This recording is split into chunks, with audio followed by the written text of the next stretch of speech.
new ideas and inventions for the betterment of this world, that we can be a blessing to many. In Jesus' name, amen. Amen. Amen. Maraming salamat po, Senior Marketing Director na. Yeah, kay-claim na natin yan. Thank you po. Para ipakilala yung ating speaker sa susunod, sabi nga natin, is a certified public accountant, an associate financial planner, and also a registered underwriter under MB Life. At matagal din namin nakasama dito kasi kasama din namin siya sa PICPA Western Region Province Chapter. At ngayon is a Senior Marketing Director, the next Green Jacket and CEO sa International Marketing Group. At kapag may mga time na pupunta kayo sa IMG Manila, ang inyong makikita doon ay yung ating friend, si Tito Ephraim Paraiso. Tito, go ahead.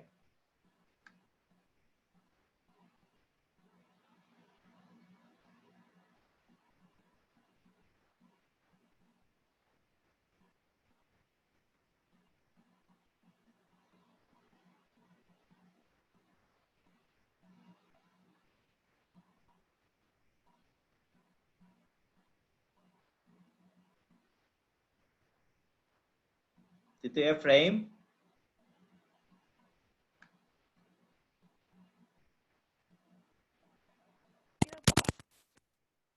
Yes, sir. Go ahead na.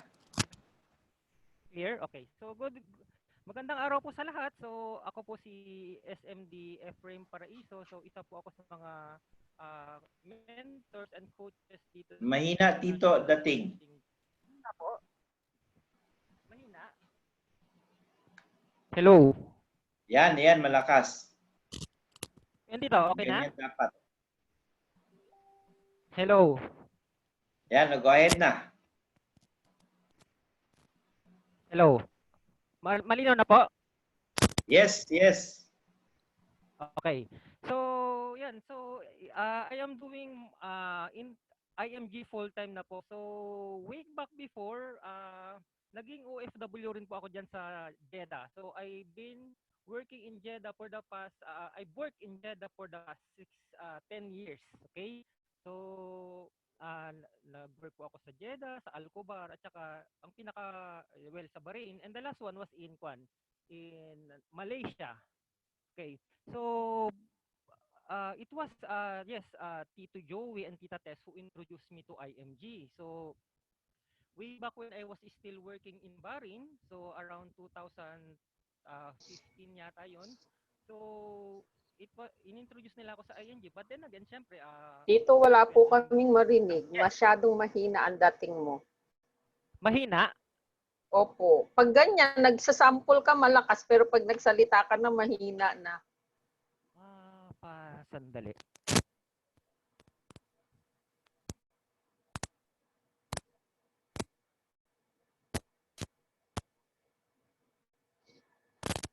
Hello. Ayan, mas malakas ngayon. Ayan. So, Tita, i-inform mo lang ako kung medyo humihina kasi because of the signal probably kasi bumabagyo dito ngayon. Okay, kaya so, pala. Ayan, basta exert lang ng konting volume. Thank you, Tito. Sige, Tita. Sige. I hope mairaos natin hanggang mamaya. Okay, so going back to my story,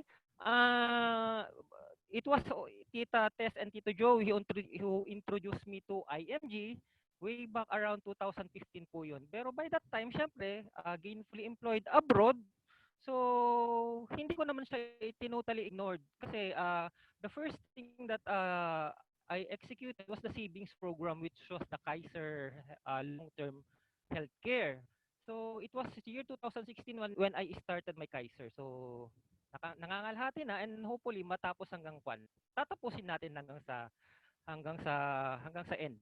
So it was only by the year 2017 when I had a chance to focus and to take a serious look at IMG kasi by that time patapos na po yung contract ko sa Malaysia. So I had my vacation here in the Philippines. So I attended one of the orientations dito sa King's Court, Makati.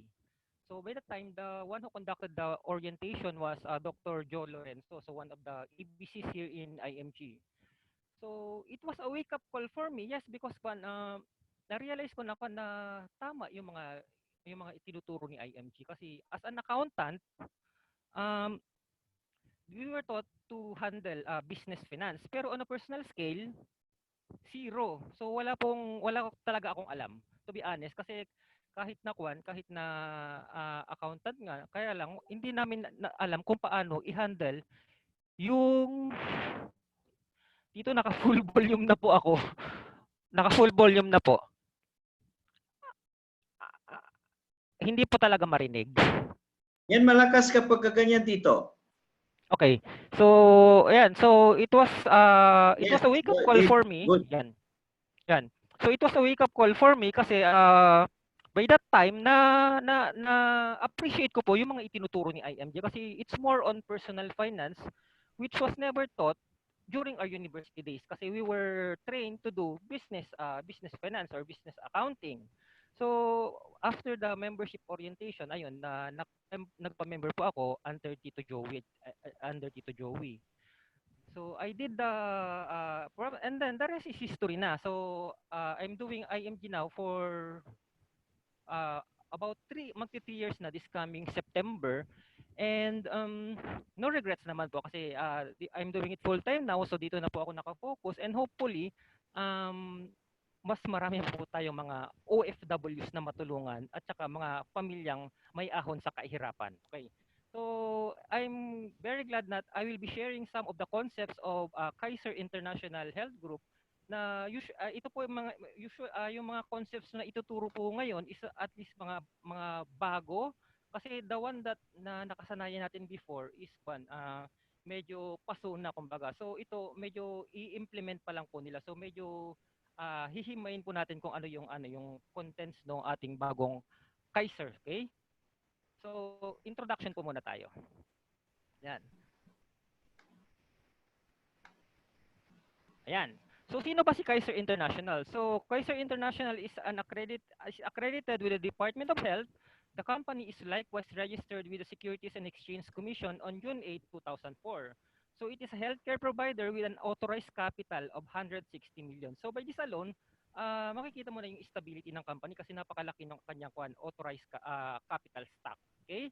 So Kaiser's board of directors are seasoned experts in the medical field services and in healthcare industry with its president, Dr. Leia Uyolo. Okay, so siya yung executive and prominent doctor and outstanding Tomasian. So 2019, given by the University of Santo Tomas. Ayan. So isa rin po siya sa mga health ng associations ng mga ng HMOs dito sa Pilipinas. Ayan.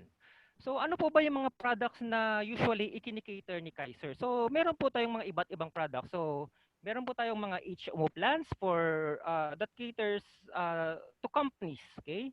Merong HMO plans, meron tayong senior plan, and ang pinaka-superior na product ng Kaiser International is what we call the Kaiser Premium Health Builder Plan or Ultimate Kaiser Health Builder. Okay, so ano po ba si Ultimate Kaiser Health Builder? So it's a 7-year plan to pay with a 13 years of waiting plan.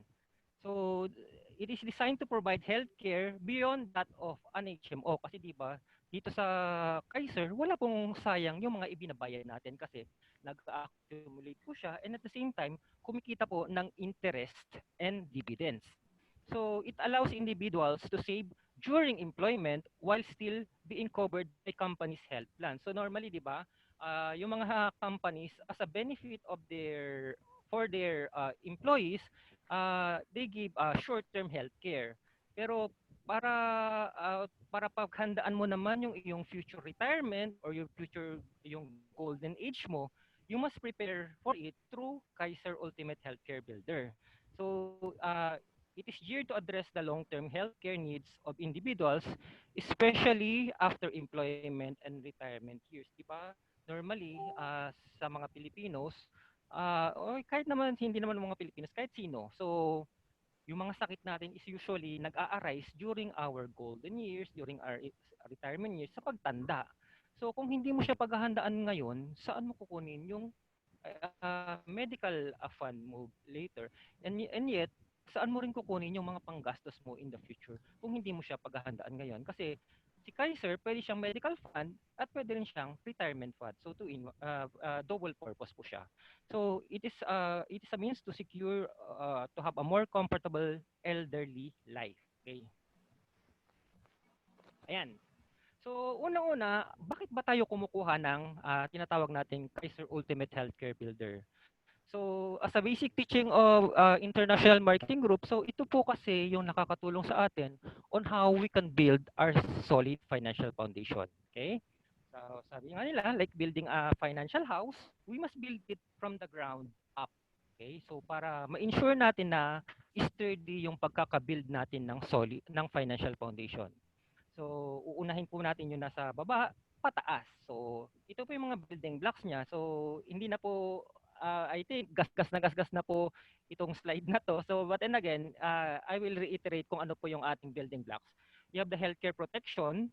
Number 2, life insurance protection. Number 3, management of debt and reduction of liability. And number 4, ito yung pinaka-importante ngayon since we are on a pandemic, so have an emergency fund. And finally, build up savings and investment. Okay, so unahin po natin bakit inire-recommend natin sa ating mga kliyente or sa mga nakakausap natin ang Kaiser Ultimate Healthcare Builder. So it will help you build your financial foundation kasi Kaiser is a 3-in-1 product. Meron siyang healthcare protection, may life insurance protection, and once it matures, it becomes your savings and investment. Okay.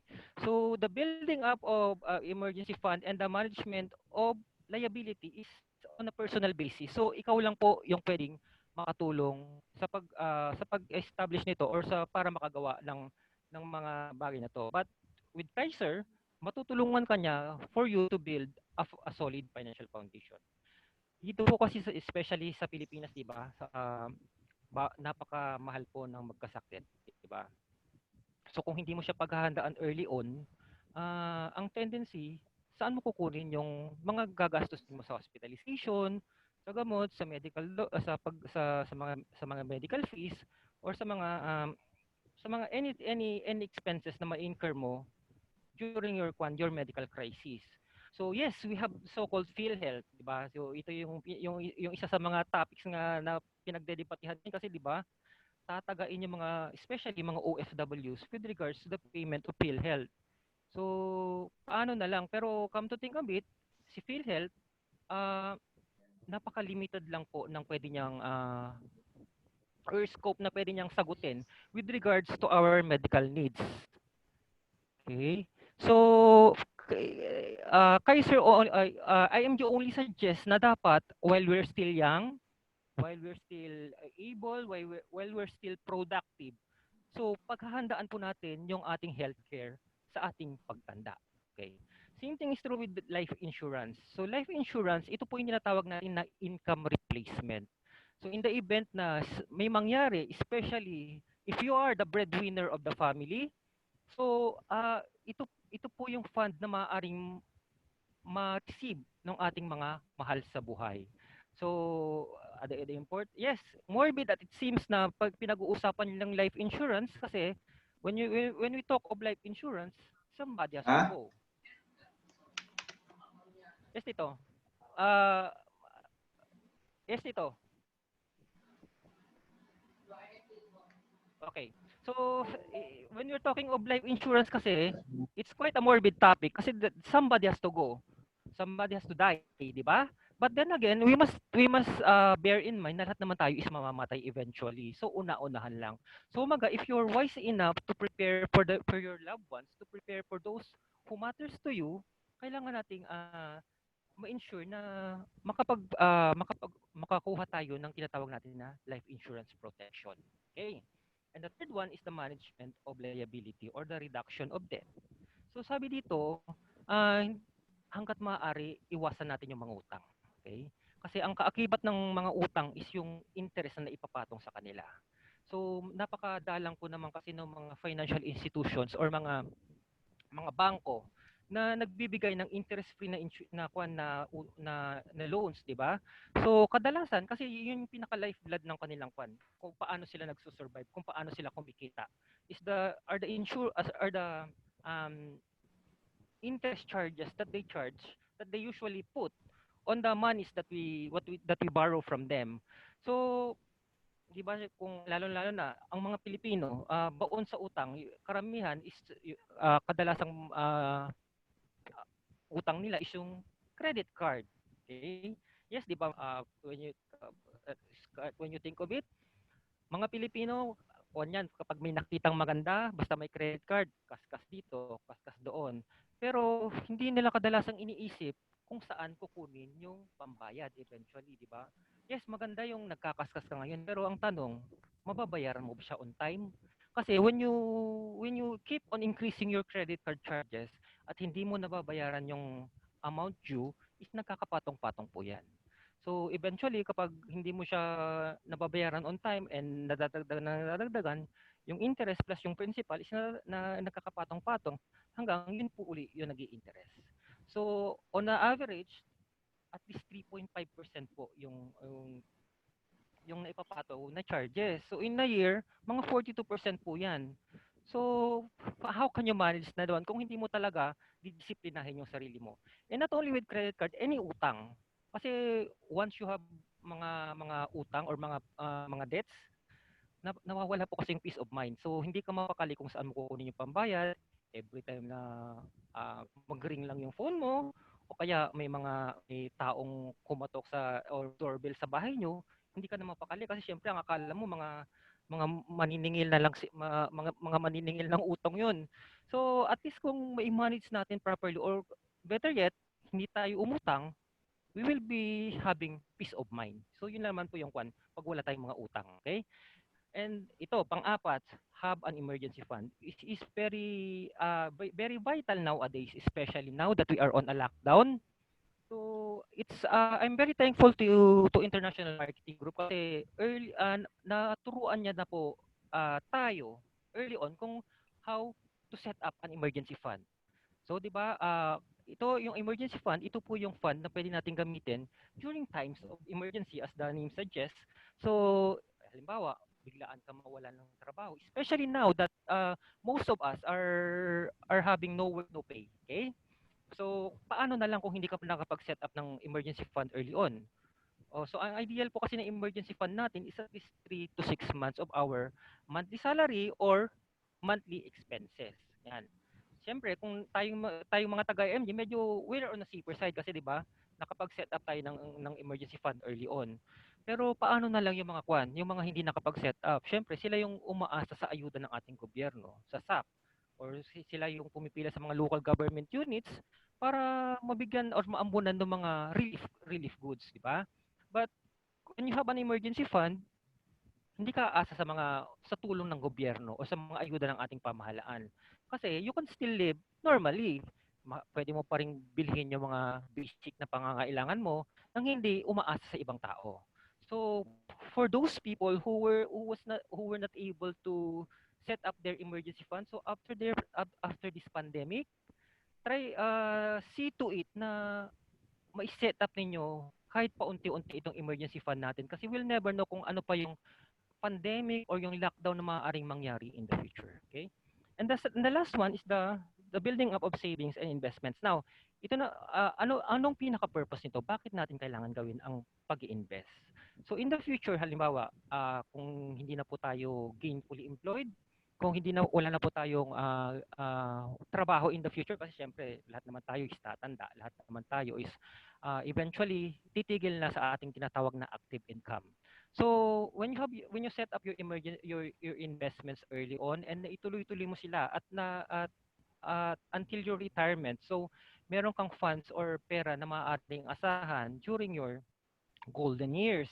So ito na yung tinatawag natin na passive income na that money will be working for you kasi if you have the investments, yung mga interest, yung mga kikitain ng mga dividends, sila na yung pwede mong asahan later on na kahit hindi ka na gainfully employed is meron pa ring tinatawag natin na income stream na pupunta or papunta sa iyo. So yan po yung kahalagahan ng ating investment. So these are the building blocks of our solid financial foundation, and I hope na through the help of IMG and siyempre sa Kaiser Ultimate Healthcare Product is mabuild natin solidly ang ating financial foundation. Ayan. So Ultimate Kaiser Health Builder. So bakit 7 plus 13?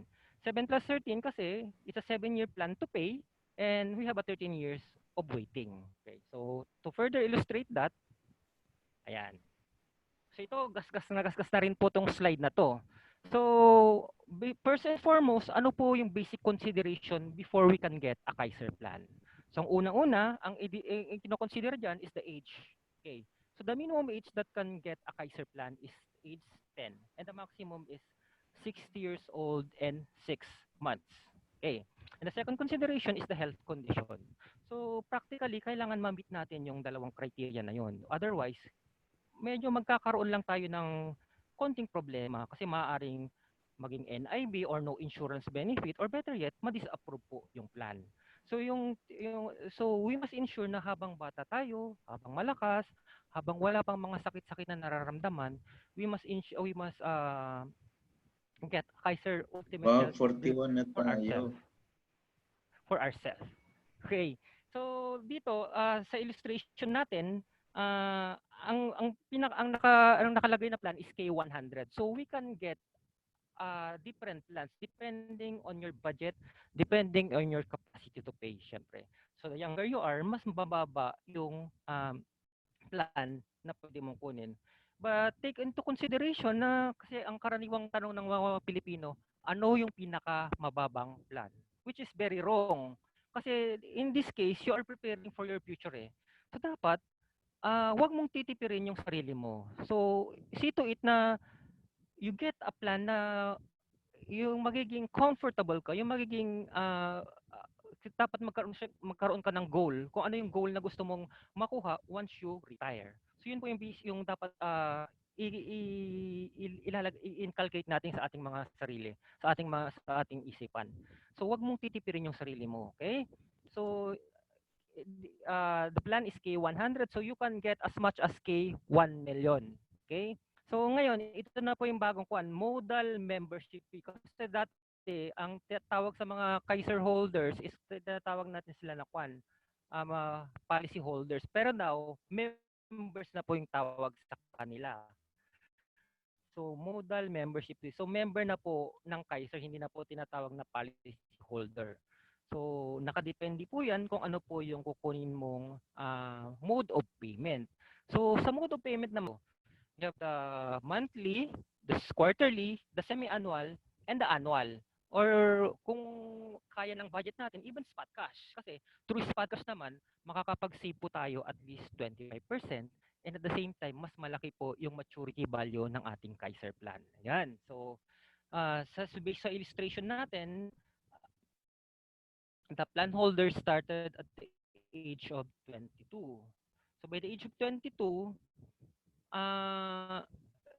ito napaka-ideal po niya kasi sinimulan niya ng maaga. Pag maaga mong sinimulan yung Kaiser plan mo, mas maaga ka rin magbe-benefit sa mga features niya at saka mga benefits niya. So, it's a 7-year plan to pay. So, kapag nag-age 29 siya, considering na continuously binayaran, fully paid na po yung plan. Okay. And then once fully paid na po yung plan, papasok na po tayo sa tinatawag natin na extended period or yung after the payment period. So extended period, in which case, ito naman nag-i-interest na po yung perang yung mga binayad natin sa Kaiser. So stop payment na po siya.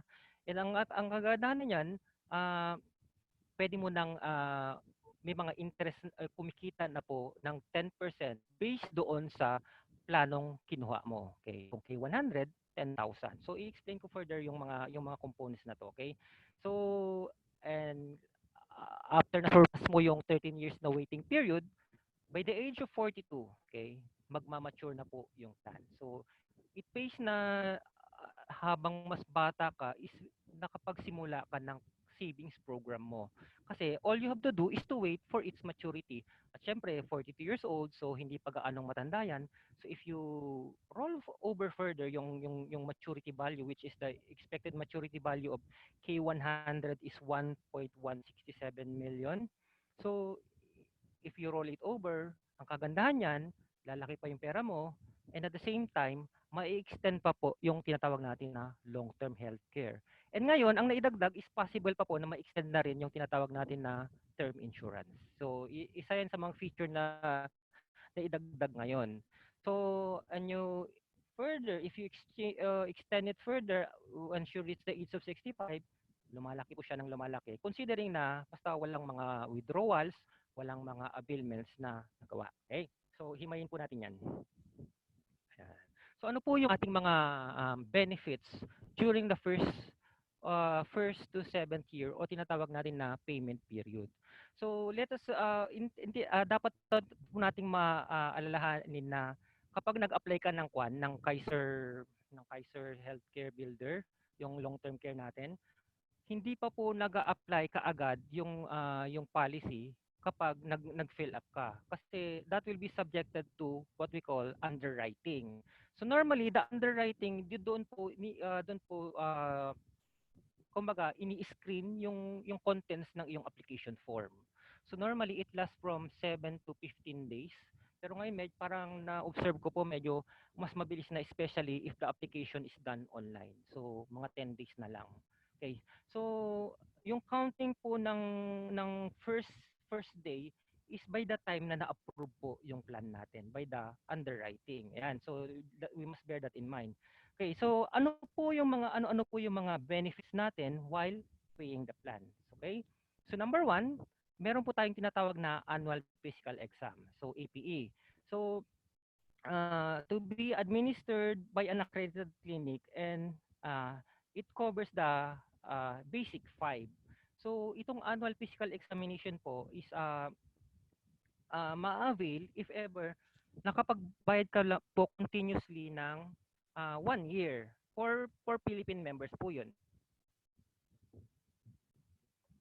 Pero kung ang mode of payment na kinuha mo halimbawa is annual, after yung payment mo, automatically pwede ka na pong mag-undergo ng annual physical examination. But with the exception of OFWs. Kasi sa OFWs, merong special privilege na tinatawag na kahit ka-approve lang ng plan mo at hindi ka pa nakapag 1 year, as long as nandito ka na sa Pilipinas, pwede ka na pong magpa-annual physical examination. So that's a special privilege na binibigay sa mga OFW since hindi naman sila nandito sa Pilipinas yearly, di ba? So, di ba, syempre, hindi pa rin yan sa kontrata natin, sa kontrata abroad. So, habang nandito sila, makasimula time na makapag-undergo sila ng annual physical examination. Kasi, in my case, mas maganda kasi na i-maximize nyo kasi this is a benefit. Hindi siya makaka-apekto doon sa maturity value ng plan nyo. So, it's an added benefit for 7 years na you have to avail. Kasi tayong mga Pilipino kasi nakasanayan natin na tsaka lang tayo nagpapatingin sa doktor kung may nararamdaman tayo. Tama po, di ba? So, kadalasan, nagkakaroon ng tinatawag natin na late detection ng mga sakit. So, minsan, grabe na pala yung sakit, pero tsaka lang natin nalalaman. So, I myself, I'm a living testament here kasi during my 2nd year of Kaiser. Okay, so I was an OFW that time pa. So sa chest x-rays kasi when you have physical examination yan.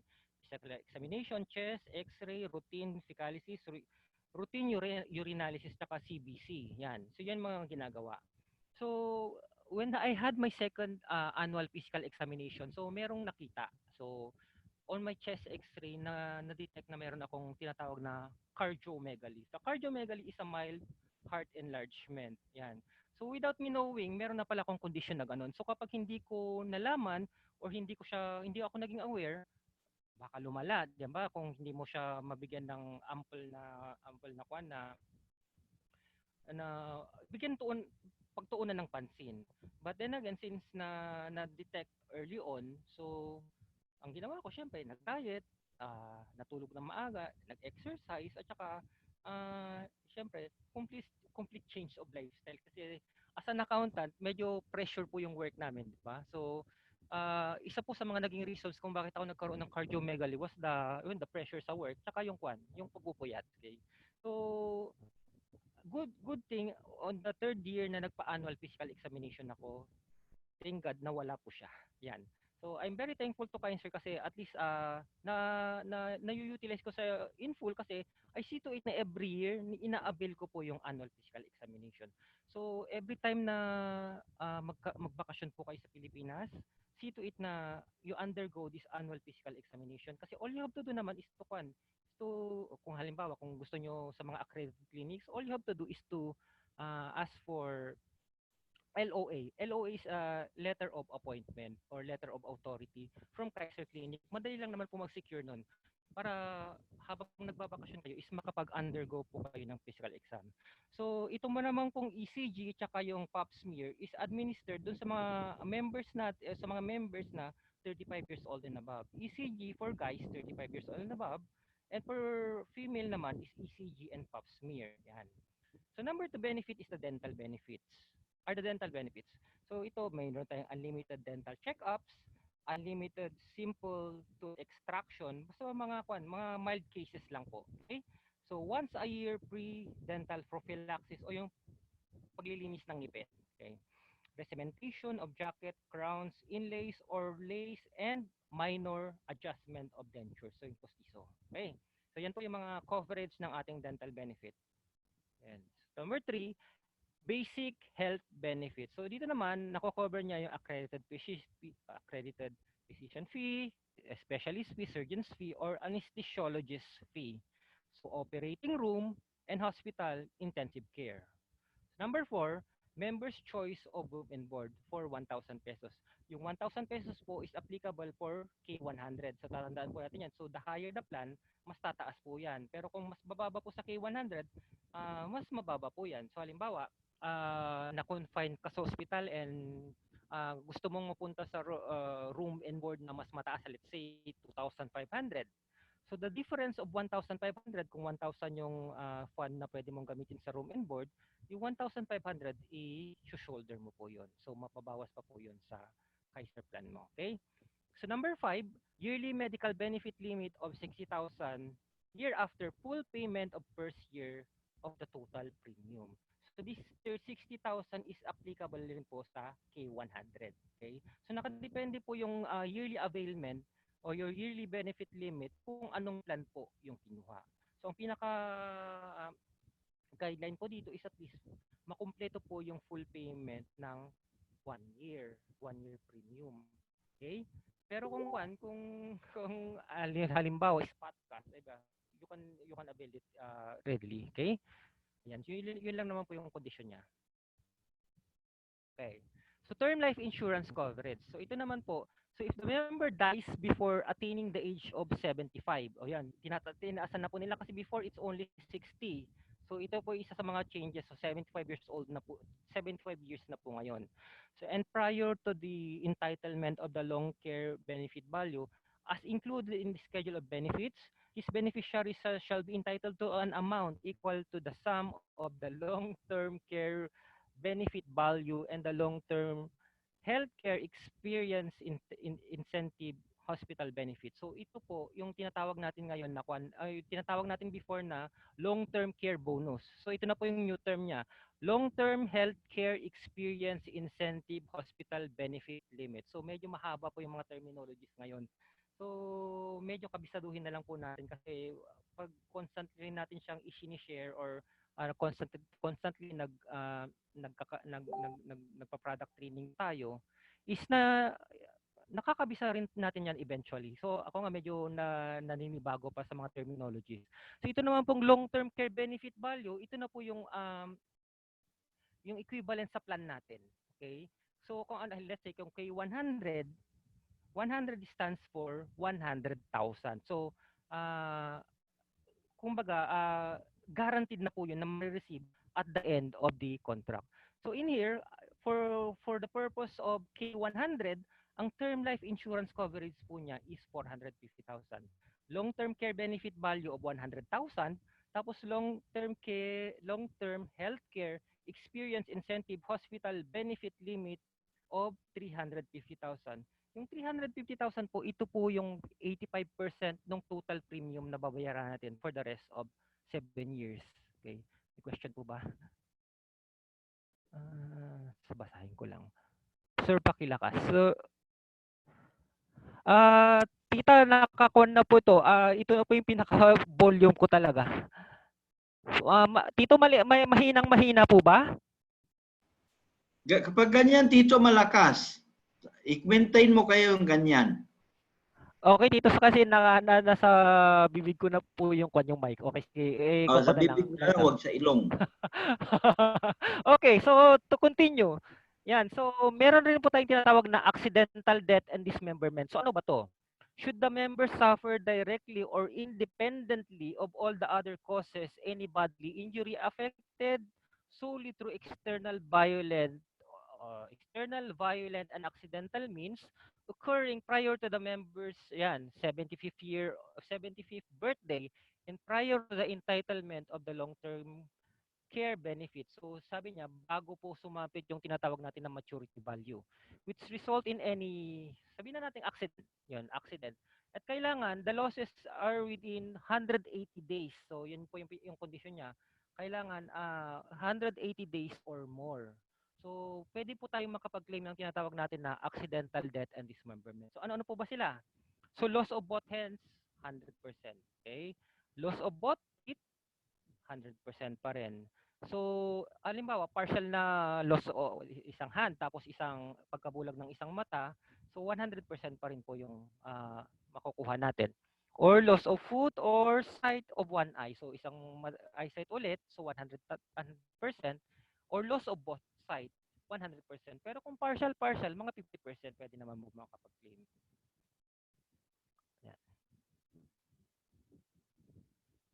Yan. So waiver of membership fees due to death, halimbawa. So if the member during the accumulation period and before exceeding the age of 75, okay, nandiyan pa rin po yung age na 75, so lagi pong nababanggit yan. So the proceeds of the credit life insurance shall be applied to the balance of the total membership fees upon approval of claim by the insurance company making the contract fully paid. Halimbawa, di ba 7 years to pay po yung plan natin? Granting na on the 3rd year, may nangyari po sa plan holder natin. So, automatically, sabi natin namatay siya on a natural death. Okay? So, namatay po siya. So, automatically, those premiums due from the 4th year until the 7th year will be considered fully paid. Okay? But ating tatandaan na sa Kaiser po, meron po tayong tinatawag na contestability period. So ano po ba si contestability period? So yung first 2 years, by the time na ma-approve po yung plan natin, by the time na mag-grant po yung policy natin, medyo crucial po yung first 2 years natin sa plan. Kasi in any case na mamatay po yung plan holder o yung mamatay po yung member, magkakaroon po ng thorough investigation. Okay? Kung anong real cause of death. Kasi di ba, as you can remember, when we apply for a Kaiser plan, meron po tayong mga sinasagot na medical questionnaires kasi once we get a Kaiser plan, hindi na po tayo isinasubject sa medical examination. So enough na po yung natin. Enough na po yung medical pagsagot sa mga medical questionnaires. Okay. So if ever na halimbawa, ang real cause of death for the first 2 years was has something to do with the pre-existing condition. Pre-existing condition, halimbawa yung sakit na niya by the time na he or she acquired a Kaiser plan. So, maaari po kasi na hindi maibigay yung death benefits, yung life insurance. Kasi by the time na nag-apply po siya is nasa bad faith na po siya kasi hindi na po niya dineclare yung condition po niya, okay? Yung real condition niya. So, he will be considered in bad faith kaya maaari po na hindi po maibigay yung death proceeds. So, yun po yung ating pre-existing condition. So, this contestability period is some sort of protection on the part of Kaiser para siyempre hindi naman po siya naabuso ng mga ng mga members. So yan. So number 9, waiver of membership fees due to total permanent disability.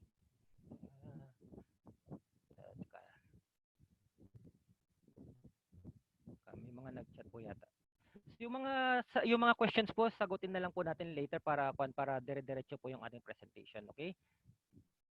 Ayan. So number 9, yung waiver of membership fees due to total and permanent disability. So dalawa lang naman po yung nagkokon dito. So gaya nung yung discuss ko kanina, it should be total. With sabihin total, yung mga in-enumerate ko kanina yung yan no. Loss of both hands, loss of both feet, yan. Yung mga conditions na yan dapat ma-meet. And at the same time, kailangan more than 6 months ito. Nakalagay po dito. More than 6 months para ma-consider po siya na mawi-waive po yung membership fee. Otherwise, kapag hindi niya po na-meet yung dalawang criteria na ito, magko-continue pa rin siya magbayad ng kanyang Kaiser plan. Kasi ang pinaka psychology behind kung bakit i-waive po yung membership fee is unang-una, wala na pong capacity yung member to pay his or her Kaiser premiums. So i-waive na po. So, syempre, pag i-waive, stop payment na po siya, and the Kaiser plan will be transferred to the primary beneficiary. Ayan. So, family assistance, ito po yung isa sa mga magandang feature ng Kaiser. So, policy should be active on an active status, and plan should have completed at least 1 year payment. Ayan. Para makapag-avail daw po tayo nito, at least nabayaran po continuously for a year yung ating Kaiser plan. So nominated partner must be an immediate family member of the policyholder or within the first degree of consanguinity. So pwede po siyang ma-avail ng mga family members until the first degree of consanguinity, or kung sino man po yung nakadesignate na beneficiaries niya sa Kaiser plan niya. So policyholder agrees to avail only the services of Kaiser's accredited doctors and affiliated network of hospitals. So kailangan maiko-confine ka or maiko-confine yung kung sino man yung kailangan ma-hospitalize sa mga accredited doctors and hospitals ni Kaiser. Ayan. So ito pa, continuation. So assistance to be provided by Kaiser shall only be to the extent of the allowable benefits due to the plan holder under his policy. So yung mga benefits na maaari mong makuha is naka-align doon sa Kaiser plan ng member.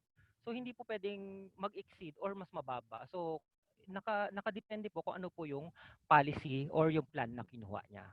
And next is prior to discharge of the nominated patient, payment should have been settled to Kaiser. So hindi po siya kumbaga libre. So eventually kailangan po rin bayaran yung hospital. So ang ginagawa lang po dito is yung accommodation, yung hindi ka nahahanapan ng pang-deposit bago ka i-admit sa hospital. So in here, kailangan ma-ensure na mababayaran po yung mga hospital, yung mga expenses bago ma-discharge yung pasyente. So Kaiser's approval to avail of such assistance must first be obtained by the member, and the issuance of letter of authority will then be given. So kailangan may approval po muna si Kaiser, hindi po siya automatic na kapag Kaiser holder po yung Kaiser member po yung isang family member is makakapag-avail na po ng family assistance. Hindi po. So kailangan po muna nating may pre-approval po sa Kaiser clinic ay sa Kaiser office, okay? So please note that this assistance is an accommodation. Yan, tignan po natin, accommodation lang po siya and not considered a benefit of the plan.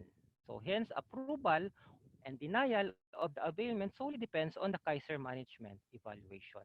So yan. So this is only applicable for emergency cases. So eventually, kailangan mo pa rin siyang isettle sa hospital. Okay? Yan.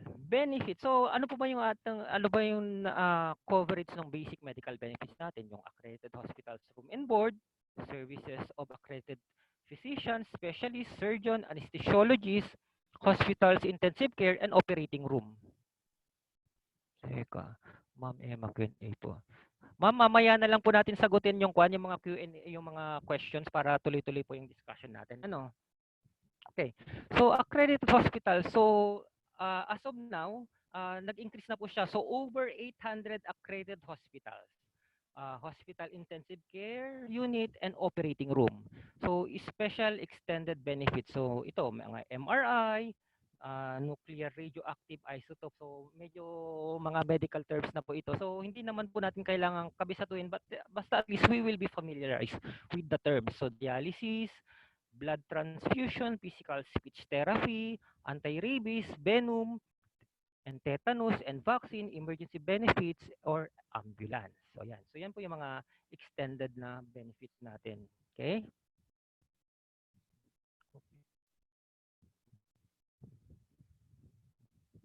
Ayan. So, ano naman po yung, since natapos na po yung tinatawag natin na paying period, so papunta naman po tayo sa tinatawag natin na extended healthcare period. Okay, so 8 years until the 20th year. So ito, mga terminologies po, mga binago na po nila. So before, halimbawa nito. So long-term care value. So ito po normally yung tinatawag natin na yung maturity, yung guaranteed na ma-receive natin at the maturity of our plan. So this is usually equivalent doon sa plan na kinuha natin. Like take for instance, kung K100, 100,000 po yung long-term care value benefit, care benefit value niya. LTCBV. Okay, so guaranteed health benefits as shown in the schedule of benefits which can be used at the end of the 20th year of the hospital benefit limit until fully utilized or can be converted into cash on the 20th year. So ito po yung guaranteed na ma-receive depende po sa plan na kinuha mo. Okay. Ano naman po tong yearly health, so pasensya na po medyo mahaba-haba yung mga terminologies ni Kaiser ngayon. So yearly healthcare hospital benefit limit. Okay, so ito naman, it's a 10% of the long-term care value benefit. So 10% daw nung plan na kinuha mo. Earned during the starting from the end of the accumulation period o sinasabi ito na 8 years and 8 year until the 20th year. So nag-accumulate po every year yung 10% base doon sa plan na kinuha mo. Kung okay 100, 100,000 times 10%. So yan po siya. Yun yung yearly healthcare hospital benefit limit. Okay? YHC HBL. So ito naman po, long-term healthcare experience incentive hospital benefit limit. So in other words, ito po yung ating tinatawag na long-term care bonus. So ito po yung counterpart niya ngayon, medyo mahaba-haba. So i-familiarize niyo na lang po. So approximately 85% of the total membership fees which can be converted into cash or be a part of the hospital benefit limit from the 20th year until fully utilized. Okay. So dito tayo sa illustration para mas maliwanag. Ay, meron pa pala. So, benefits pa, lifetime network access. So, lifetime access to over 10,000 doctors, 800 hospitals, and 800 hospitals as long as you have funds available in your health benefits and cost-free health benefits. So, additional yearly healthcare benefits. So, ito naman po normally yung additional earnings ng ating plan. So, ito po yung kinikita normally nung investment natin na inilalagay sa mutual fund. So, ang tawag po sa kanya ngayon, additional yearly healthcare hospital benefit. So AYHCHBL. So it is a benefit other than the yearly healthcare benefit limit at the end of the accumulation period. Okay? So ito po, nagsisimula po siyang mag-accrue by the time now you finish paying. So on the 8th year onwards. So 8th year until the 20th year. So every year thereafter, up to the 20th contract year, provided that Kaiser's investment earnings is higher than 6%. Ayan, so makakagaranti lang tayo na mag-accrue siya, provide na 6%, higher than 6% per annum, yung kikitain ng investment vehicle na pinaglagyan ng ating Kaiser Premium. So to illustrate yan, dito po siya. Ayan. So, ang pinag-uusapan po natin ngayon is dito na tayo sa extended period. So, let's also take into consideration na dito medyo safe na po in any case na we need to be hospitalized. Kasi 'di ba dito sa first 7 years as what yung mga yung kung naaalala nyo, kapag may mga availments tayo dito sa first 7 years or while we are still paying the plan, depende po sa kung ano yung mood of o yung plan na kinuha mo, makakaapekto po siya dun sinatawag natin na long-term care bonus. Yung ito, in case of K100, it's 350,000. Na nakadepende po kung maa-avail natin siya or makukuha natin siya sa maturity. Kapag walang availin po or single hospitalization dito sa first 7 years, makukuha po natin siya. Pero kung may availment po dito, mafo-forfeit po siya. So normally, what we suggest to our clients that kung napaka-minimal lang naman po nung hospitalization bill or kaya naman pong isettle through cash, isettle na lang sa cash. Kasi masyado pong malaki kung mawawala yung 350,000. Pero in any case na hindi talaga maiwasan yung, or let's take for instance, wala talaga siyang pera, di ba? Or wala talaga siyang pambayad. So, i-avail mo siya. Anyway, the primary reason why you got a healthcare program is para may magamit ka during emergency cases. So, it's a case to case scenario po. So, it all depends on the member kung ano po yung sa tingin niya is beneficial sa kanila, okay? Now, so dito naman po, as I've said a while ago, if ever na hospitalization will arise from the 8th year until the 20th year, so medyo safe na po tayo. So wala na pong long-term care bonus na tinatawag natin yung 350,000 na ma-forfeit. So ang mangyayari na lang po dito is mababawas po sa hospitalization fund or sa fund natin kung ano man po yung ma-incur na expenses in between. Okay? Pero syempre kung walang hospitalization expenses, the better, di ba? Kasi at least healthy ka na, may pera pa. Okay? So yan. So every year, nag-earn po, depende po sa plano, yung pera mo. So kung K100, 10%. So 10% of K100 of 100,000 is 10,000. So every year nag-accumulate po siya. Pero this is not only accumulated based on simple interest. Kasi kung simple interest lang po siya, at the end of the 20th year, 130,000 lang siya. Pero ang sistema dito, yung interest nag-accumulate at saka yung principal, yung interest na kinita plus nag-earn po siya ng additional maximum na 10% interest. Okay? So interest, kumikita ng interest and so on and so forth. So imbis na 130,000 lang to, it becomes 269,750. Siyempre, mababawasan po yan kung may mga availments tayo in between. So yan po yung unang chunk ng kitaan dito sa Kaiser. The second chunk normally is dito na yung nasa baba. Itong nasa baba na ito. Yung additional yearly healthcare benefit.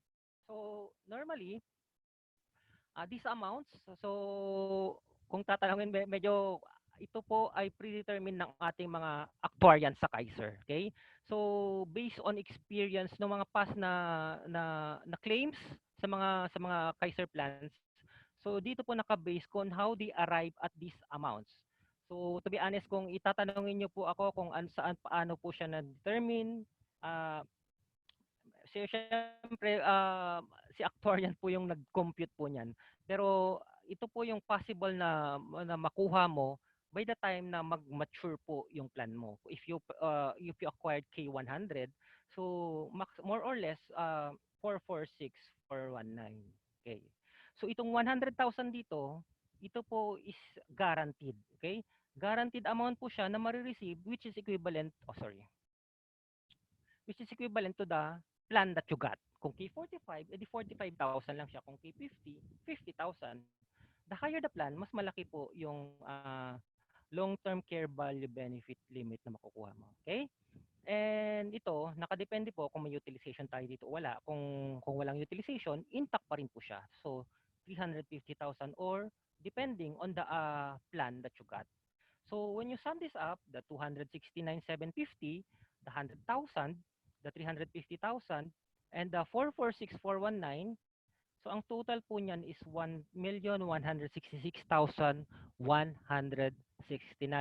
Okay, so yan po yung maaari mong ma-receive by the time na mag-mature yung plan mo.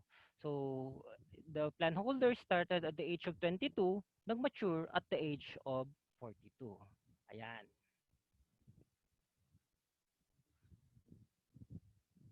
So ano po yung tinatawag natin na pre-existing medical condition? So ito po yung mga yung ating benchmark, okay? So those illnesses, injuries considered to be in existence prior to effective date of the contract. So ito po yung mga sakit natin na or sakit na natin bago natin kunin yung ating Kaiser plan. So ibig sabihin, existing na po siya bago tayo mag-apply ng Kaiser plan. Okay? So any professional advice or treatment was given for such illnesses or conditions. So practically aware po yung member na meron na siyang condition na ganun. So halimbawa, may hypertensive siya or diabetic. So alam na po niya na hypertensive or diabetic siya. Okay? So at nakapagpatingin na po siya sa mga espesyalista before. So such illness or condition was in any way evident to the member before the effective date of the contract. Ayan. So inexistent na po yung illness or condition na yun. Okay? And pathogenesis of such illness or condition started whether or not the member is aware of it. Ayan. So, dito po sa slide natin, naka-enumerate naman po dito kung ano yung mga tinatawag natin na pre-existing conditions. So, normally, ang mga pre-existing conditions natin will be covered on the 8th year until the 20th year. So, for the first 7 years, hindi pa po siya covered. So, ito po, naka-enumerate po dito. So, hindi nyo naman po kailangang i-memorize or alamin kung ano-ano yung mga ito. So, parang magkaroon ka lang ng idea. So, bronchial asthma, pulmonary tuberculosis, COPD, diabetes, thyroid diseases, systemic allergies, hernias, DUB, chronic hemorrhoids, gastric or duodenal ulcers, liver cirrhosis, kidney diseases, blood dyscrasia, immunologic and collagen diseases, endometriosis, cholecystitis, hallux valgus, lithiasis, cancer, ayun, cancer kasama siya sa pre-existing condition, atherosclerosis, and CVD. So, as I've said, kailangan lang at least kahit pa paano, we have an idea kung ano yung mga sakit na kasama sa ating tinatawag na pre-existing condition. So normally, pre-existing condition will be covered 8th year until the 20th year. Okay? Ayan. So ano po ba yung dreaded disease? So dreaded disease, ito naman po yung mga life-threatening na mga sakit, ba? So naka-enumerate rin po dito kung ano-ano yung mga na yan, cerebrovascular accidents, ayan. So we did not to, as I've said, hindi naman po kailangan i-memorize yan one by one, basta at least aware po tayo, di ba? Central nervous system lesions. Ayan, ano ba yung medyo chronic gastrointestinal tract disease. So, yung mga malalalang sakit yan, chronic pain syndrome, conditions that may require dialysis, so yung sa kidney, yan. Ayan, so malignancies and blood dyscrasias. Ayan. So, yan. Or any other illness that is not mentioned above. Ayan, so ito na yung pinaka-catch basin niya. And is not self-inflicted is included. So kailangan existing na po talaga siya tsaka hindi mo siya talagang sinadya, di ba? Yan. Ayan. So PhilHealth. Napaka-importante po na meron tayong PhilHealth coverage. When we before week 1, we get a Kaiser long-term healthcare. 'Di ba? As you can remember sa pag-fill up natin ng form, tinatanong kung ikaw ay PhilHealth member. And if yes, normally tinatanong kung ano yung PhilHealth number mo.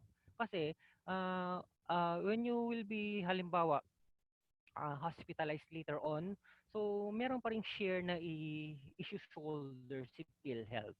So if ever na hindi ka po PhilHealth member, so ikaw po mismo yung mag-shoulder kung ano man po yung share ni PhilHealth.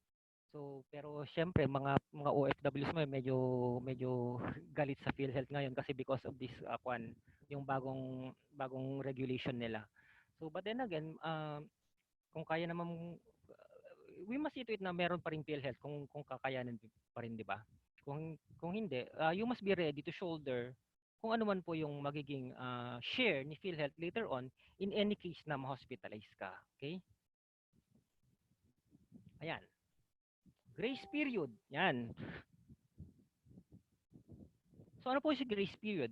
If the payment is made after the grace period, the contract shall be considered lapse. Kung pag lapse po yung status ng plan natin, ibig sabihin wala po siyang silbi, wala po siyang use, wala po siyang pakinabang. Okay, lapse po siya.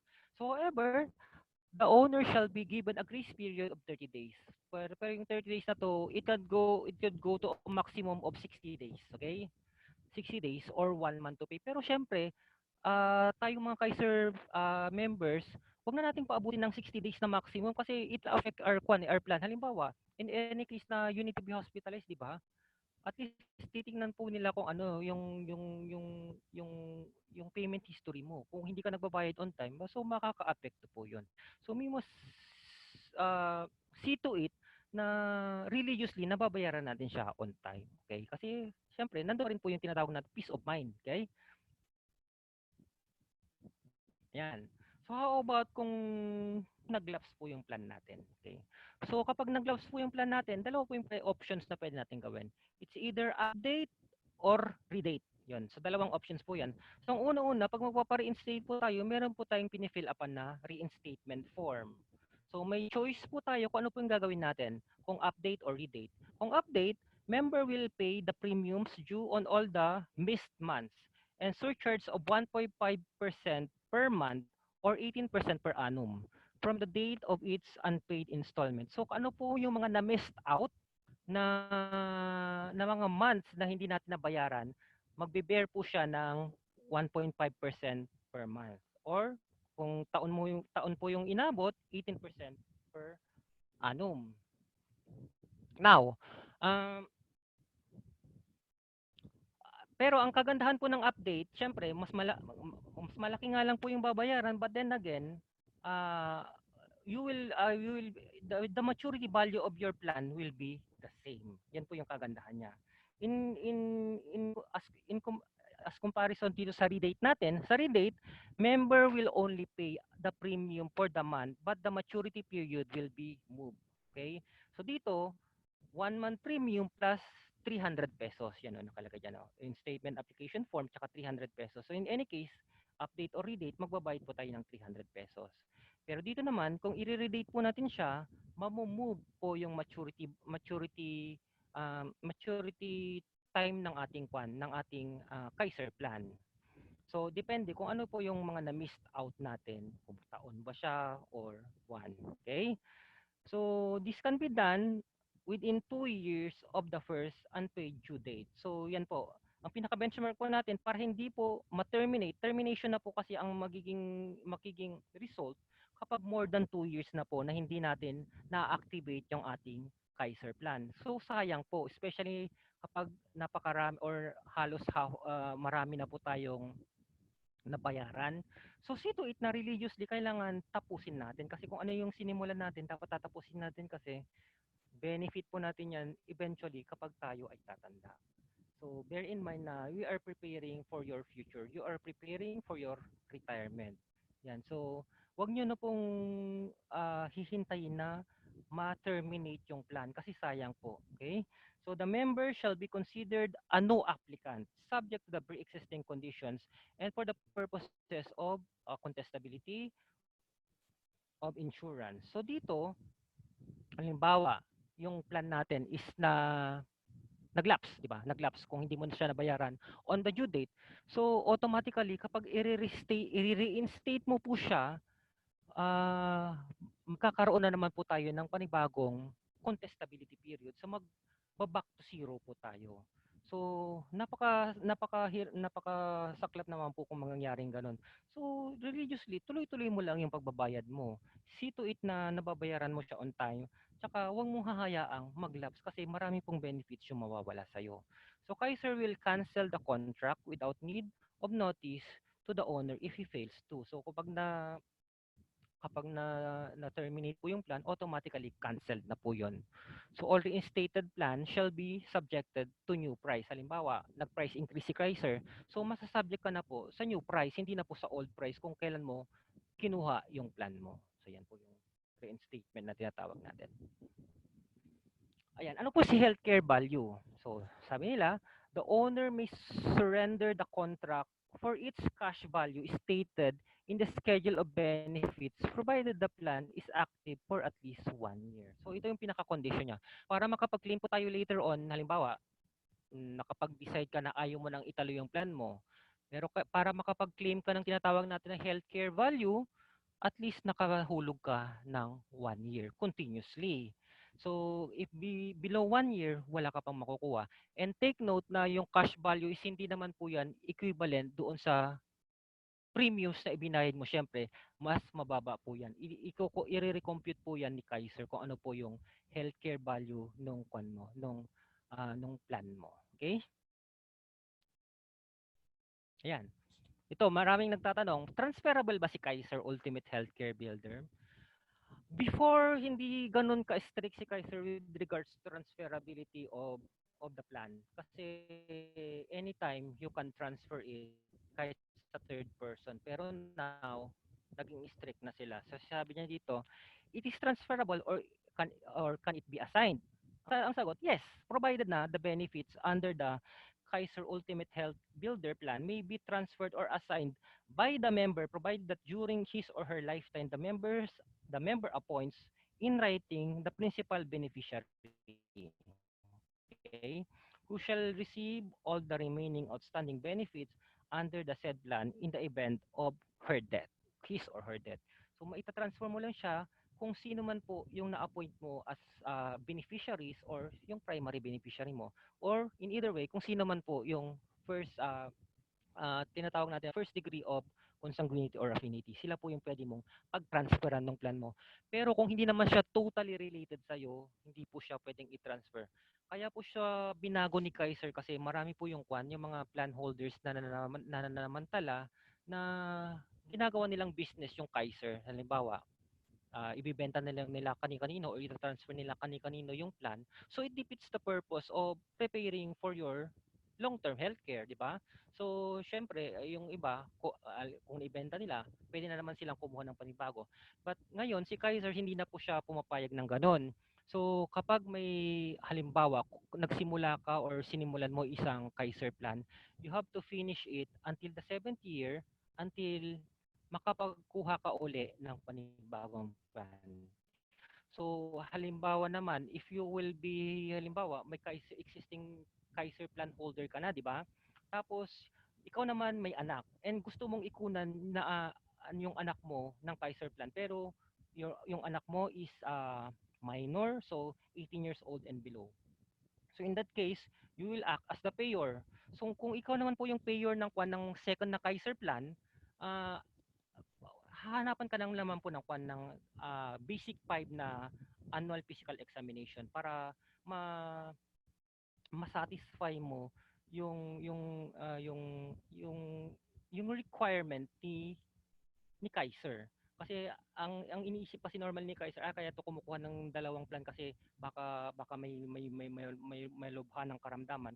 So that's why they require the basic 5 annual physical examination to ensure na you're still healthy. Yan, para at least mawala po yung doubt on the part of Kaiser na kaya ka kumukuha ng panibagong plan na ikaw ang nag-a-act as payer para para sa benefit mo. So yun po yung condition niya. Okay?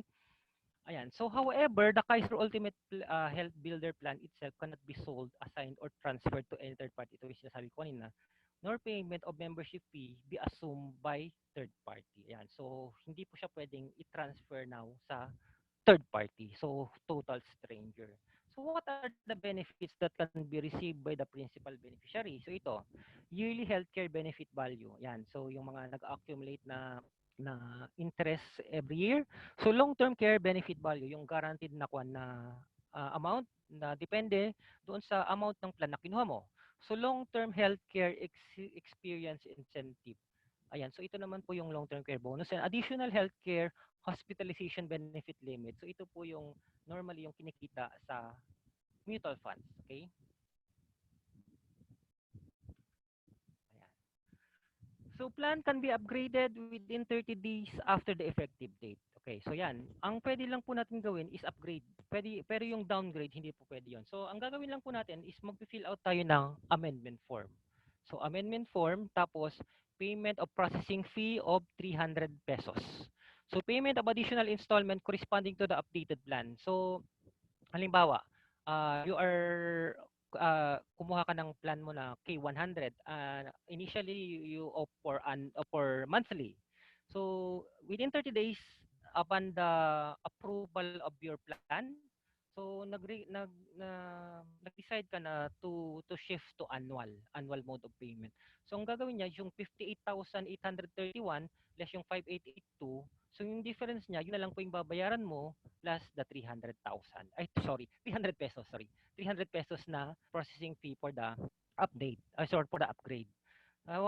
Mode of payment can be upgraded anytime after completion of its respective cycle. So within 30 days after the purchase, so pwede mong i-upgrade yung mode of payment mo. Pero in any case na halimbawa, it's still possible to upgrade as long as makumpleto mo yung isang cycle, yung isang whole year ng pagbabayad. So halimbawa, first year, you are monthly paying your Kaiser premiums on a monthly basis. So on the second year, nakapag-decide ka na gusto mong gawing annual. So pwede po 'yon. So same scenario, amendment form tapos 300 pesos. Okay?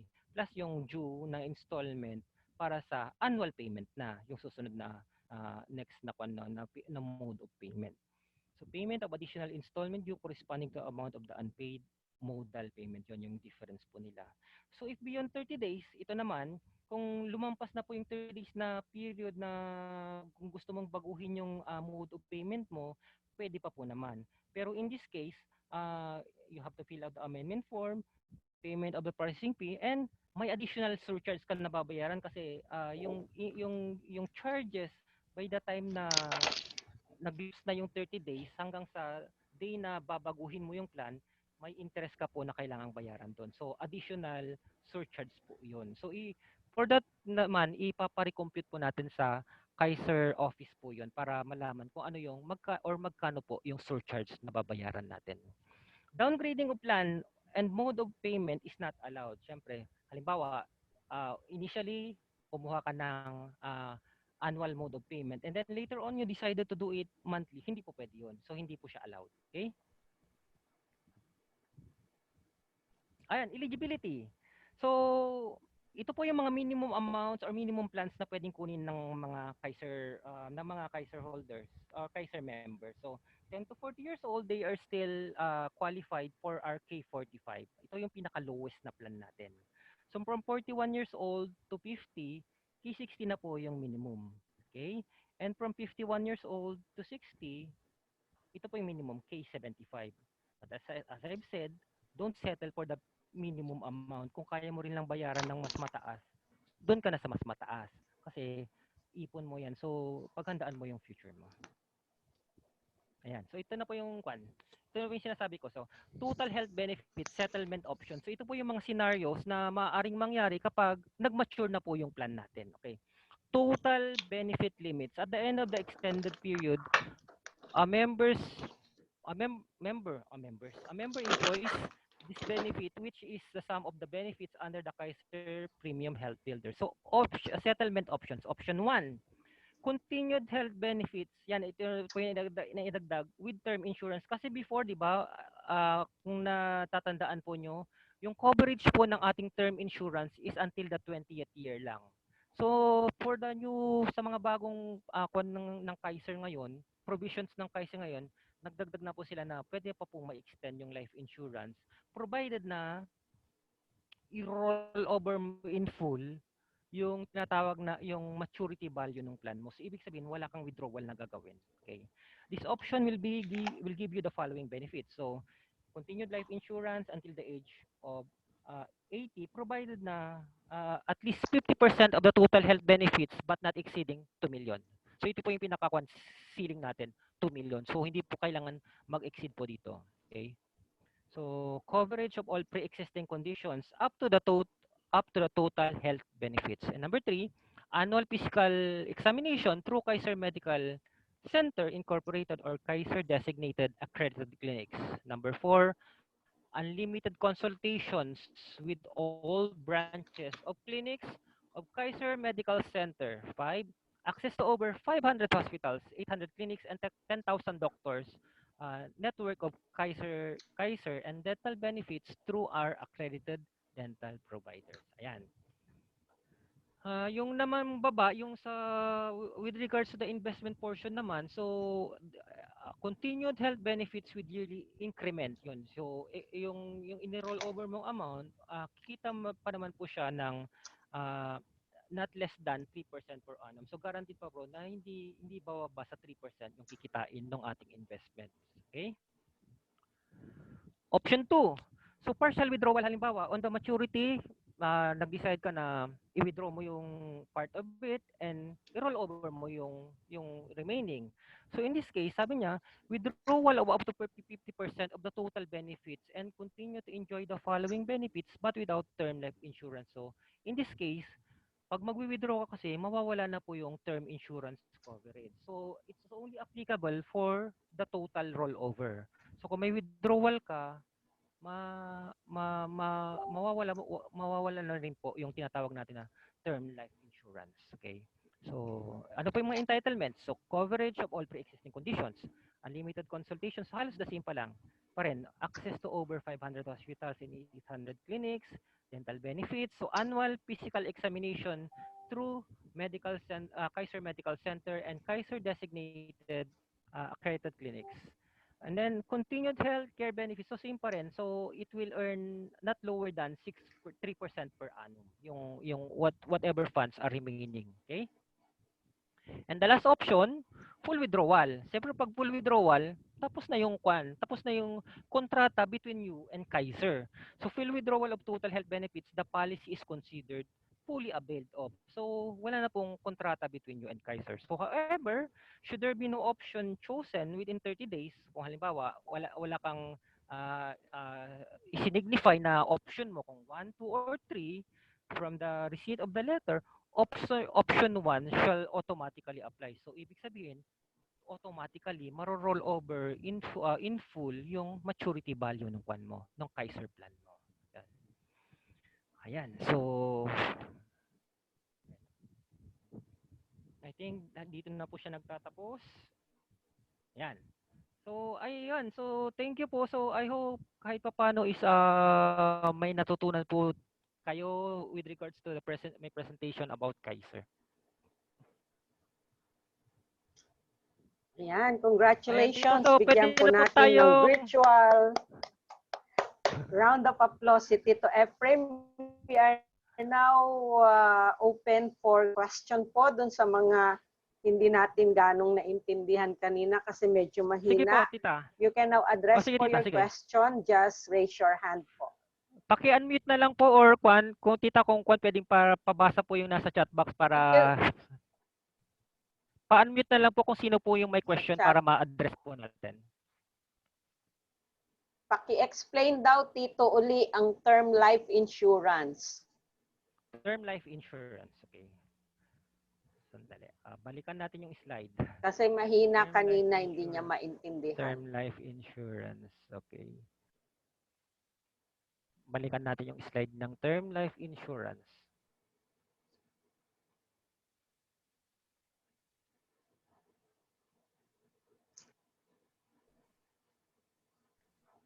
Yan. Habang binabalik po ni Tito yung slide, at 7:30 po, we will be having another membership orientation. Go ahead, Tito. Di ba po, so sa bawat Kaiser plan po na kukunin natin, meron pong kasama po yan na term life insurance. Okay? So yung term life insurance po natin is nakadepende po kung ano pong plan yung kukunin natin. So halimbawa dito sa in-example po natin na K100, so yung term life insurance is yung sum ng ating guaranteed amount. Yung guaranteed amount which is 100,000, di ba? At the end of the term, 100,000 po yung pwede nating makuha. So yun, guaranteed na po yun. Plus the tinatawag natin na long-term care bonus. Okay? So long-term care bonus on this aspect is 350,000. So ito yung 85% ng equivalent to 85% of the total premiums na binayaran natin for the rest of the 7 years. So isasum natin yan, so 450,000. Now, kung ang naging cause of death is natural death, automatically ma-entitle siya to 450,000. But if the cause of death is halimbawa on an accident, so times 2 po siya. So magiging 900,000 po siya. So nakadepende po yung term life insurance kung magkano or ano pong plan yung inabil mo. So nasa schedule naman po yan nung pre-computed amounts natin. So I hope may mga bagong members po ba dito or mga non-members po ba dito? So yung normally yung term life insurance naka-indicate po yan doon sa ating pre-computed na book.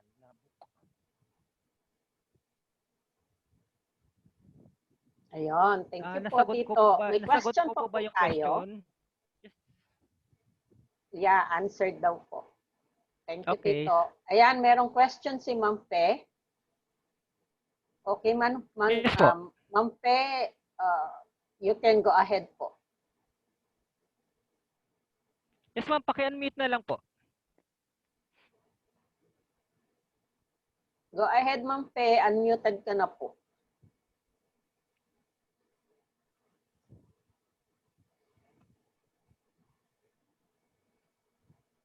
Hello po, Ma'am Pe.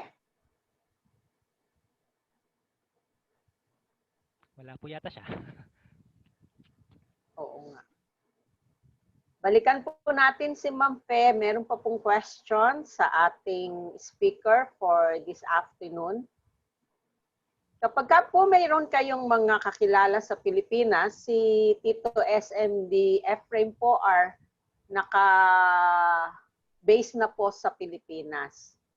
So ito Kaya po yung you contact number may, po in any case na kailangan ninyo ng assistance later on. Pwede nyo po ako makontak dito. Nakalagay po dito yung... Sige po. Paki-ano na lang, Tito. Ayan. So Ma'am ayan Pe, po. Nandun po yung naka-unmute ka contact na details po. ko. So you can raise your question po.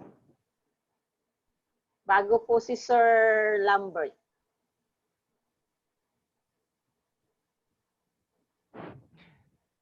Okay, si Sir Lambert po muna siguro, tita, para hindi sayang. Oo, hindi ka po namin naririnig, Ma'am Pe. Ayan. Balikan ka na lang po namin. Please check your audio.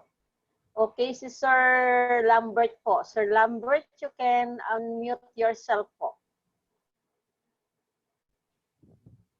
O, ako na po mag-unmute sa iyo. Go Hello. ahead. Hello Yes, po. sir. Good Good evening. Yes Good po. evening.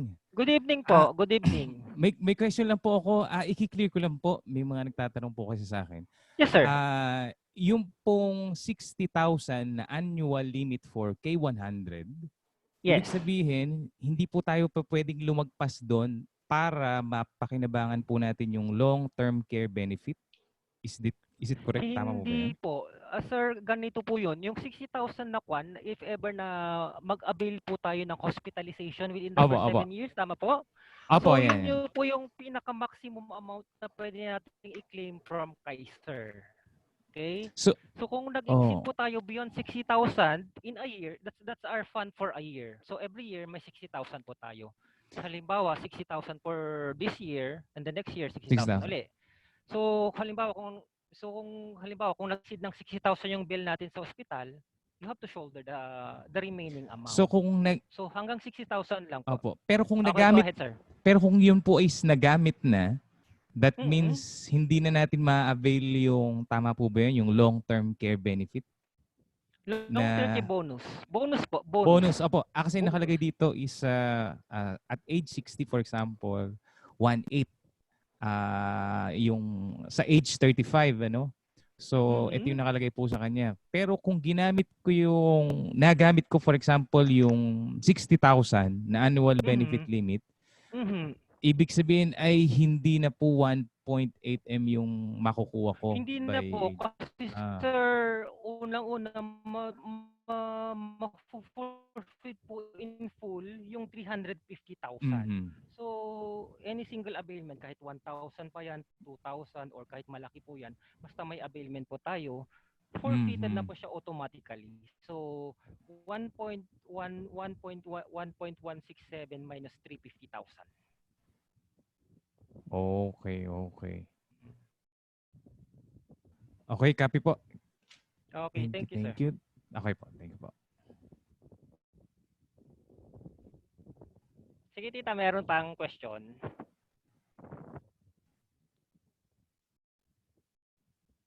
Tita.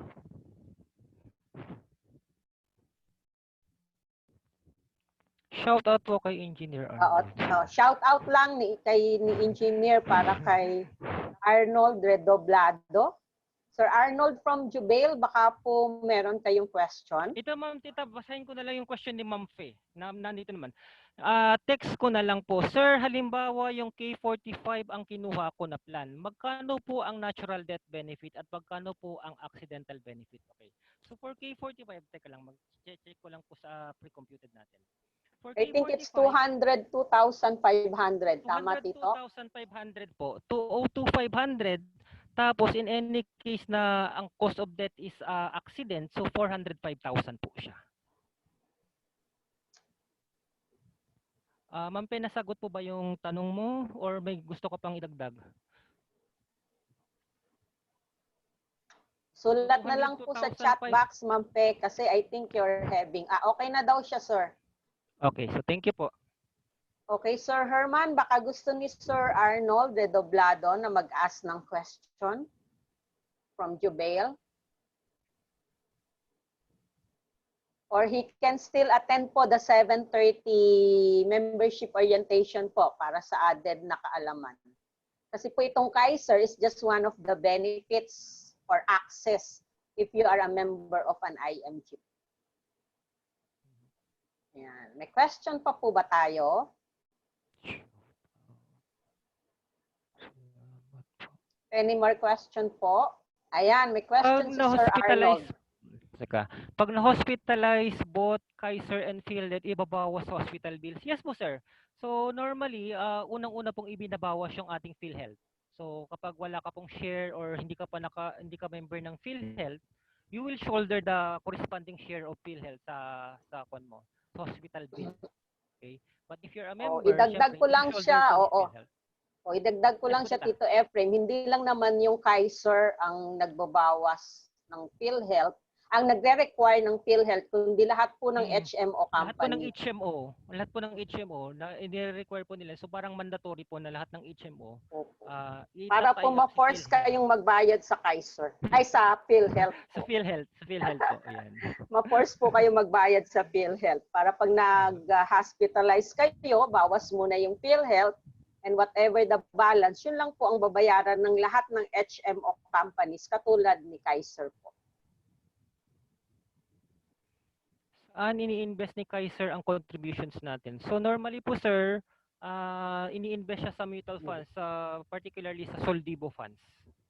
So 80% ng Soldibo funds is pag-aari po ni Kaiser.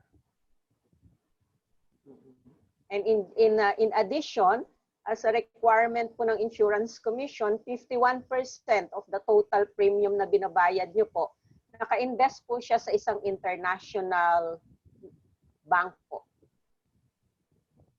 So in which case, dalawa po yun. CEO Joey, ano nga pangalan ng dalawang pinaglalagakan ng 51% ng Kaiser Premium?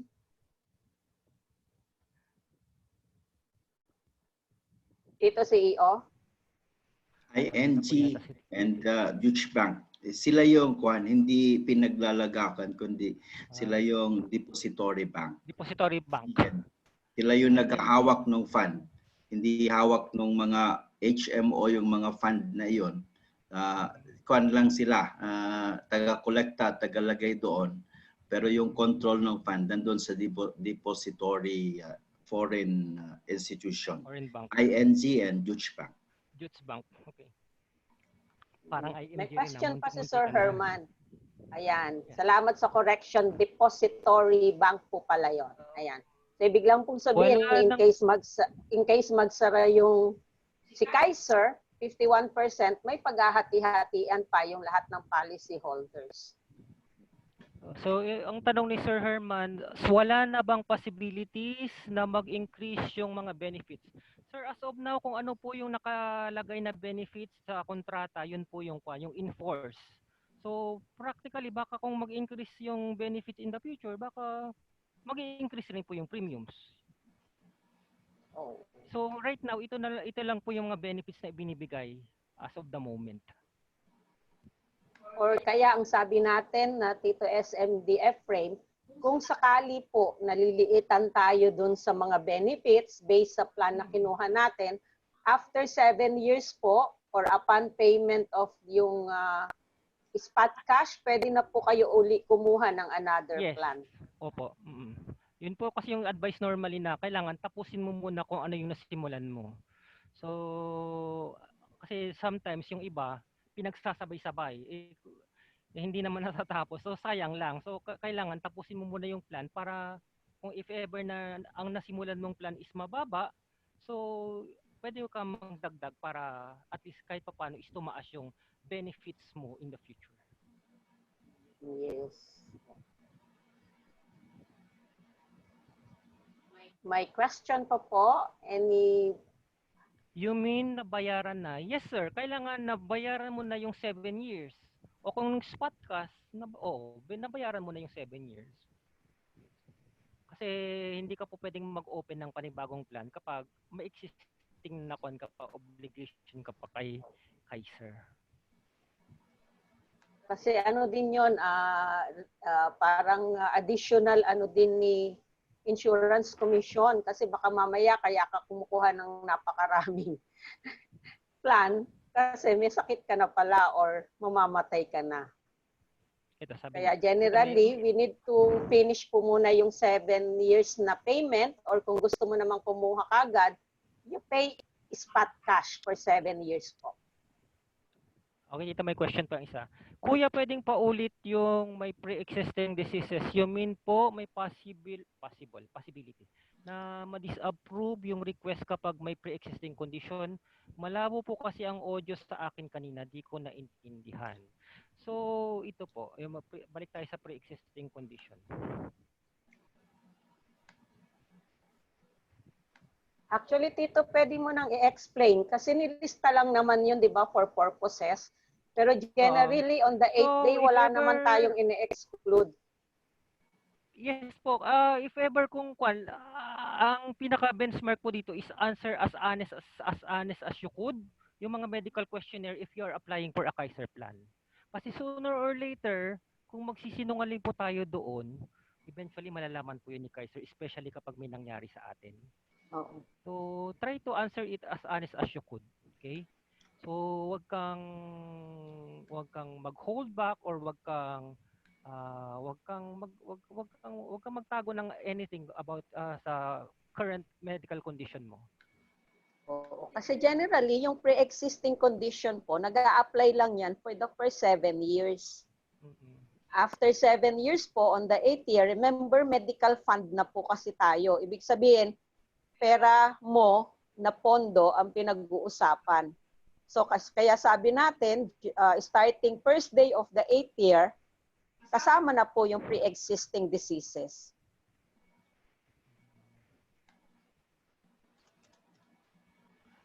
Kasi rin po Ma'am Ella, kasi if ever na halimbawa kasi di ba discuss ko kanina yung tinatawag natin na contestability period. So ito po yung 2 years lang naman yun, Tito. Oo. First 2 years halimbawa something will happen to the member. At sa upon examination of the doctors of Kaiser, nalaman na regarding pre-existing condition yung cause of death. So baka ma-forfeit po yung Kaya nga, ibig sabihin, within 7 years pa din siya. Kasi 2 years contestability from the date, yes. Pero ang pinag-uusapan natin, kahit naman nakalagay sa dreaded diseases, sabi nga niya, any illnesses not mentioned above for as long as it is not self-inflicted is included. Ibig sabihin, kung sinadya mo, in-inflict mo yung sarili mo, nag-suicide ka, yun po yung hindi namatay ka, yun po yung hindi mako-cover. Sinugatan mo yung sarili mo, na-hospitalize ka. For purposes lang po yung paglilista ng mga lahat ng dreaded diseases. Pero as we have said, generally, pagdating ng first day of the 8th year, covered na po, including pre-existing. Para lang po yan for purposes for the first 7 years. So sinasabi nga nilang joke kung minsan pwede ka nang mag-suicide on the 8th year. Pero wag po. Wag po, hindi pa rin po kasama. Mas maganda po na matapos po natin yung plan na healthy tayo, pero para syempre ma-ensure natin na kumpleto po yung amount na ma-receive natin, na wala tayong availment, wala tayong mga Tito, may question pa sa chat box. Ano po ang mangyari sa binayad ni plan holder kung namatay or become incapacitated within the first 2 years? So okay. So depende po kung anong kwan.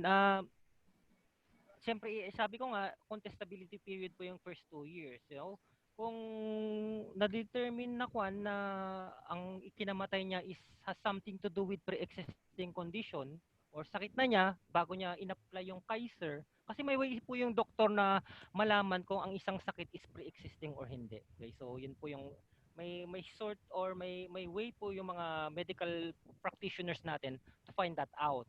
Now, kung wala namang kinalaman sa pre-existing condition, you can receive the kwan. You will receive the death benefits, okay?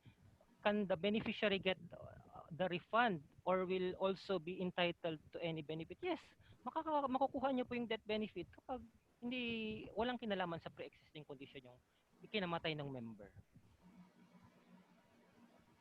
So, pwedeng ma-transfer rin sa beneficiary yung kwan natin, yung plan nung namatay na member. Diba? So, siya po yung makikinabang nung kwan, nung health benefits, at saka, pero minus na po yung kwan, yung makiklaim niyang death benefits. Okay, so malinaw, Doc Joy. Basta ang pinag-uusapan po natin, Doc, sa first 2 years, for as long as namatay siya based sa pre-existing at napatunayan po na hindi mo siya dineclare, anyway, naka-indicate naman kung ano-ano yung pre-existing, hindi po siya ma-entitle sa anumang benefit. After 2 years, then you can get whatever the beneficiary can get, including the balance of life insurance. Dito sino po to? Meron po tanong si Jedy. O so, pa-unmute po kung sino po si Jedy. Si Jedy. Ma'am Jedy, Jedy, unmute yourself po. Kung hindi po ma-unmute, pa-type na lang po. Ayan, in-unmute ko na siya. Good afternoon po.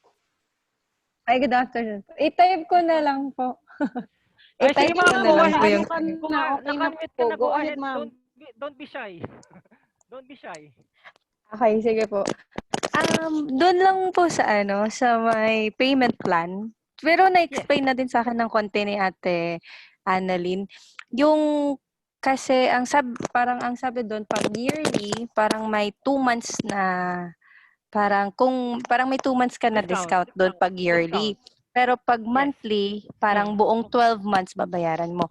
Pero what if po kunyari nag-start ka ng monthly, then parang, okay, sige, parang the next month gusto mo na siyang yearly. Ma-avail mo po ba yung 2 months na discount or tuloy-tuloy pa din po yung 12 months for the first year, then the second year po papatak yung discount niya na 2 months?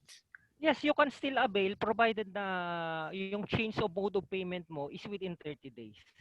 Within 30 days. Kasi ang babayaran mo na lang naman is yung difference nung halimbawa annual, ima-minus doon yung una mong binayaran kung monthly, so ima-minus yung premium na yun. So yung difference na lang yung babayaran mo. Okay po. Pero if ever na halimbawa lumampas ka ng 30 days, so okay may added surcharge kang babayaran. Okay po. Sige po, mas clear po yun. Salamat po, sir. Okay, you're welcome. Tapos, meron pa pong isa. Ma'am Gigi, dagdag ko lang ha, Ma'am Gigi. Sige po. Doon sa change of monthly to annual, Okay bago po. ka magpa-change, you have to request sa customer care ng Kaiser. As Okay per po. our experience naman, generally, kunyari, on the 11th month ka na nagbabayad, tapos magre-request ka ng to annual, usually wala naman siyang penalty, wala rin siyang surcharge at interest po. Okay po. Salamat po, ma'am. Noted po. Basta lang po i-exacto mo siya bago ka mag 12 months on a monthly basis. Kasi otherwise lalagyan po nila yun ng surcharge. Okay po. Salamat po. Welcome. Sir, meron mo pong tanong. Isa na lang. Yes, go ahead. Sige, go ahead po. Sige po. Yung sa investment side po ng Kaiser, pag kunyari natapos nyo po yung 7 years na payment. Tapos yun po yung sinasabi nyo na pag nag-withdraw kayo, after 7 years, pwede kayong mag-withdraw ng 50%, then wala na kayong lifetime insurance, or hindi po pwede, parang No. tapusin nyo po yung 13 years. The withdrawal can be done after the maturity, yung 20 years. Hindi yung 7 years. After the maturity po. Okay po. Sa maturity siya pwedeng mag-withdraw. Maturity. Okay po, salamat po. Kaya Yan lang lang, po. Ma'am GD, at least on the first day of the 8th year, pwede mo Okay na po. siyang magamit as medical fund mo. Example, bili ka ng gamot, magpa-check Okay po. up ka. So, ibig sabihin, alam na kasi nung card na permanent na i-issue sa'yo, considering that it's a Visa card, kung magkano laman nung iyong card.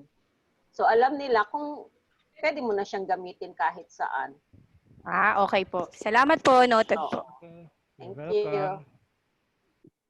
Yes, meron pa po ba? May question pa po ba?